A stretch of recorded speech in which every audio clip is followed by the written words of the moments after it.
Hello, my amazing artists. Welcome to another Art with me, Miss Taub.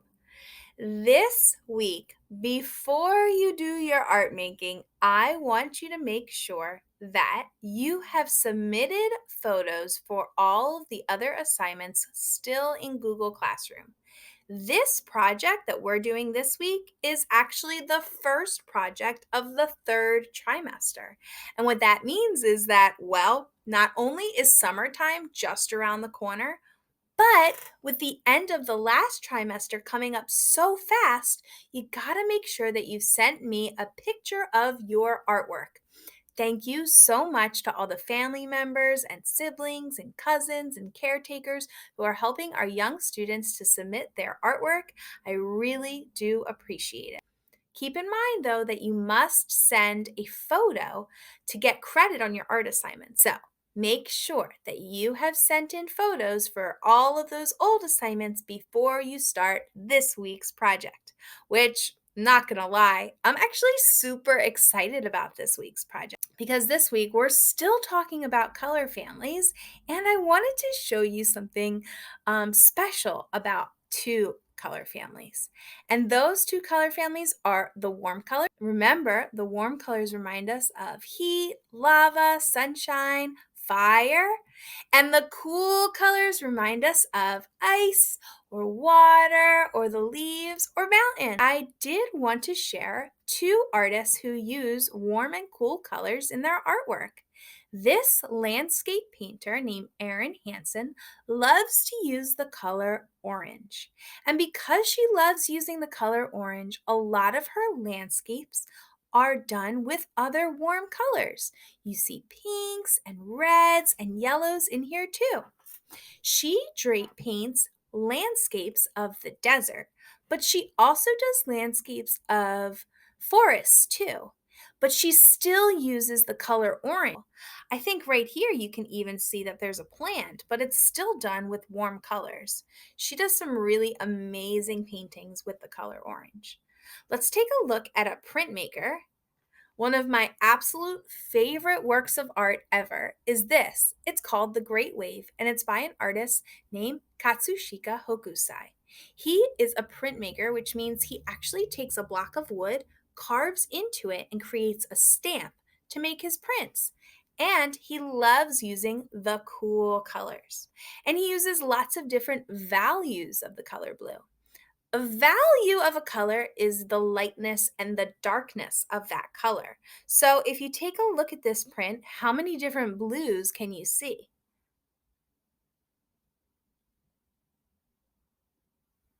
I see about 7 blues, but you might even see more than I do.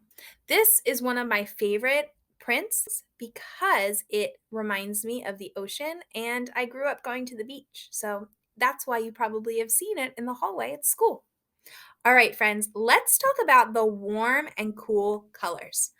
On the color wheel, they are actually on the other side of each other.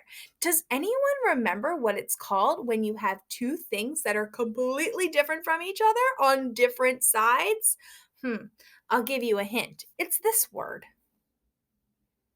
That word is opposites. Warm colors are opposite of cool colors, just like warm or hot things are opposite of cold or cool things, right? Here are some more opposites. If you have a closed box, what would it be the opposite of? Maybe open boxes? What about the opposite of the word up?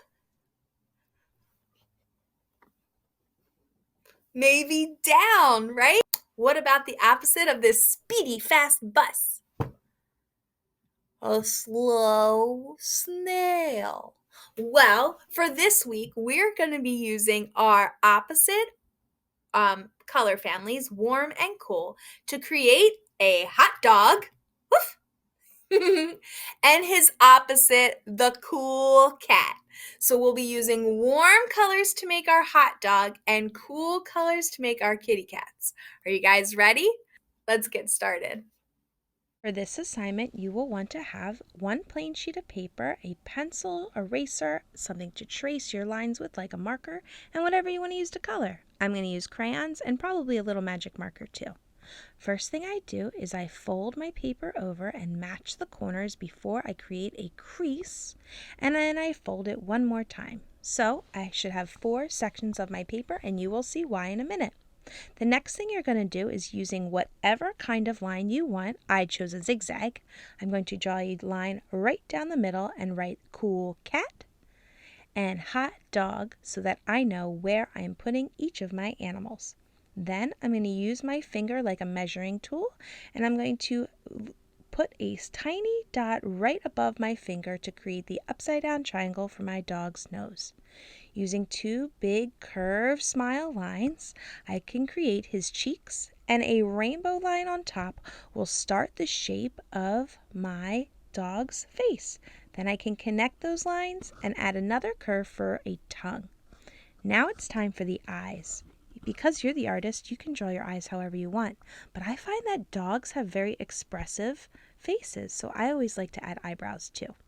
2 curves on the side will create the ears for my dog, and now it's time to add the body. When you're adding your body, I like to use straight lines that go almost to the bottom, but they stop because we have to add the paws. Oops, I messed up a little bit. Once you have your straight lines, the little line in between shows the separation of your paws. Using the letter C and a backwards C, I add the toes and a couple bumpy lines to finish off the front paws of my doggie. Oops, I messed up again. That's why it's good to always have an eraser. Once you have your front paws, I like to think of the back legs like the letter N, a big curve that comes to the bottom, and then I do a few more bumpy lines for the back paws. Now the only thing my dog is missing is a waving happy tail, which I do with a zigzag and a diagonal line, and then I add 2 quote marks to make it look like he's waving his tail. Now it's time for our cool cat. Using my finger as a measuring tool, I put it right above the line to create the dot that starts off the upside down triangle of my cat's nose. Then, using a letter J and a backwards J, I do 2 curves for the shape of my cat's cheeks. Sometimes I have a little tricky part with that. Then, using a curve on top and 2 almost triangles with 2 diagonal lines, you've got to add the ears for your cat before connecting it down to your cheeks. That will create the shape of our cat's face. Now, using 2 football curves, I create the shape of my cat's eyes. Cats actually have different shaped eyes than dogs. Dogs' eyes are more round, but cats' eyes are more pointed on the side like footballs. Then a couple of freckles and some whiskers because it is a kitty cat after all. I'm coloring in the black part of the eye here so that you can see where I would color, but I'm probably going to trace that with my marker soon anyway.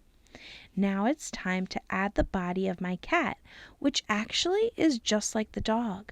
2 straight lines and 1 short line in the middle will create the separation between the front 2 paws. Now, when I'm adding my paws, I usually like to do it with a bumpy line, but sometimes it's easier to think of it like the letter C and a backwards C before you do the bumpy line so that you get the right shape for the paws. Using a letter N and more bumpy lines for the back paws, then it's time to add our tail. Cattails are fun because you can use a wavy line or a spiral. It's up to you. You're the artist. A couple details inside the ears, and now it looks like I am ready to trace all of my pencil lines using a sharpie. So you will see me do that here in super speedy fast mode. The most important part of this project is that you have colored your hot dog using the warm colors and your cool cat using the cool colors. So, using a marker and crayons, I added a couple of wavy lines for the spots of my dog so that I could fit red, yellow, orange, and pink inside. You can do it however you want as long as you include all of those warm colors. Then, for my cool cat, I decided I wanted to do a similar thing, but first I actually went inside my crayon box and picked out all the cool colors so that I didn't get confused. Using a marker, this time I decided to use a zigzag line to separate the sections of my kitty before I colored her in using the cool colors, blue, purple, and green. I cannot wait to see your awesome hot dogs and cool cats. Have fun, friends, and I'll see you soon.